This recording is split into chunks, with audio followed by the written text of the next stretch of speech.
Hey welcome back to my channel Khadyarasi Kolkata. সবাই কেমন আছে? আশা করি ভালো আছে সবাই। আমিও বেশ ভালো আছি। অনেকদিন পর একটা ছোট্ট ট্রাভেলিং ব্লগ শেয়ার করছি তোমাদের সাথে। তো আজকে শুক্রবার আমরা বেরোচ্ছি, তারাপীঠে যাচ্ছি। তো আমরা এবং আমাদের নিচে যে নেবার্সটা রয়েছে ওটাও যাচ্ছি। তো আমরা এবার ফার্স্ট টাইম আমরা বাসে যাব। এক্সপিরিয়েন্স কেমন হচ্ছে তোমাদের সাথে অবশ্যই শেয়ার করব। আমি কোনোদিন কিন্তু বাসে তারাপীঠ যাইনি, ফার্স্ট টাইম যাচ্ছি। তো এক্সপিরিয়েন্স তোমাদের সাথে শেয়ার করব। চলো ভিডিওটা কন্টিনিউ করো আর স্কিপ করো না। কোন হোটেলে এবারে থাকবো, হোটেলের ডেসক্রিপশানে সমস্ত ডিটেলস আমি দিয়ে দেবো। অনারের নাম থেকে শুরু করে মোবাইল নাম্বার, অল ডিটেলস আমার চ্যানেলে দিয়ে দেবে। তো চলো লেটস গো ইট। তো এই হচ্ছে আমাদের ভলভো বাস। এই বাসে করে আমরা যাব তারাপীঠ। চলো বাসের ভিতরটা দেখিয়ে নিই। যথেষ্ট পরিষ্কার। সিঁড়ি দিয়ে উঠে গেলাম, দেখো ভীষণ পরিষ্কার, নিট অ্যান্ড ক্লিন। আমরা লেফটের দিক থেকে 6th নাম্বার সিটে বসেছি। খুবই পরিষ্কার পরিচ্ছন্ন। আমি জানলার দিকে সবসময় সিট প্রেফার করি, তো আমি এবারেও জানলার ধারে সিট নিয়েছি। আলটিমেটলি আমরা বাসে বসে পড়েছি। আমার পাশের ভদ্রলোকটাকে তো সবাই চেনো। আমি একটা কিছু বলছিলাম, আমার এই মুহূর্তে মনে নেই। ও বেশ রেগে রেগেছিল। আর ওই যে আমাদের উল্টো দিকে দেখতে পাচ্ছ যে নেবার বসে আছে। এরপরে বাসে উঠে চরমতম লেভেলের ভীষণ খিদে পেয়েছে। তো এখানে খাবার আনানো হয়েছিল চিকেন মোমো, আর তার সাথে স্যুপ ছিল, বাট আমি স্যুপটা নিইনি, কারণ বাসের মধ্যে কোথায় পড়ে ঠরে যাবে, জন্য স্যুপটা নিইনি। এক গালে বেশ মোমোটা খেয়ে নিচ্ছি, মানে এতটাই হারে আমার খিদে পেয়েছে আমি নিজেকে আর কন্ট্রোল করতে পারছি না। যাই হোক, মোমোটার কিন্তু দারুণ টেস্ট ছিল। 11টা নাগাদ বাস ছেড়ে দিয়েছিল।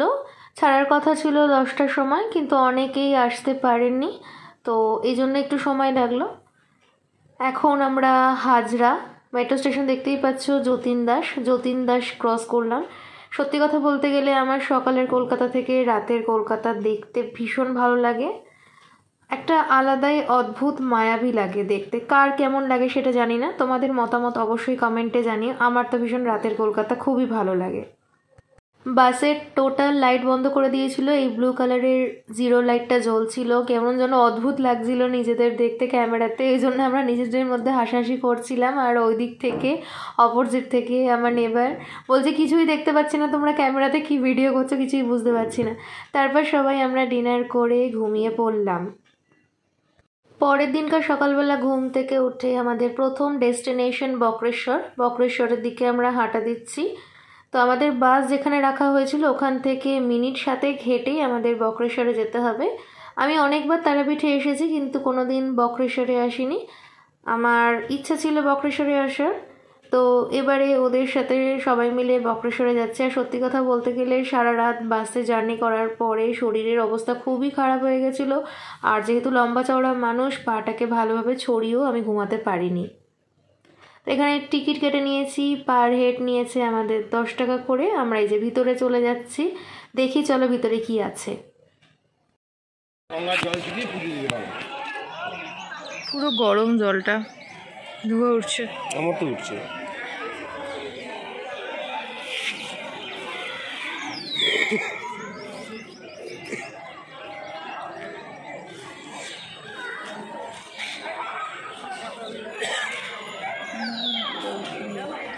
পাইপ গরম কেন জানো তো, গরম হিটটা হালকা এখান থেকে কি জল ওখানে যাচ্ছে। এখানে নামা যায় না বলো?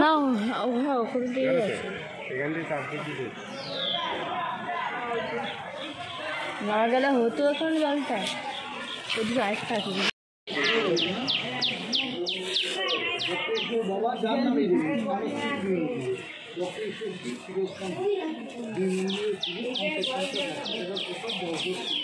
মাটির নিচে চাপ বেশি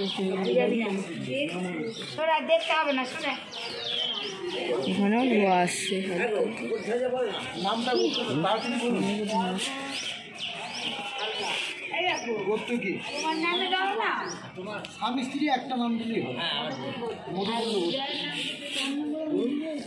এরপর বক্রেশ্বর ঘুরে চলে এলাম বাসে। সকালবেলা ব্রেকফাস্ট বাসে দিয়ে দিয়েছে।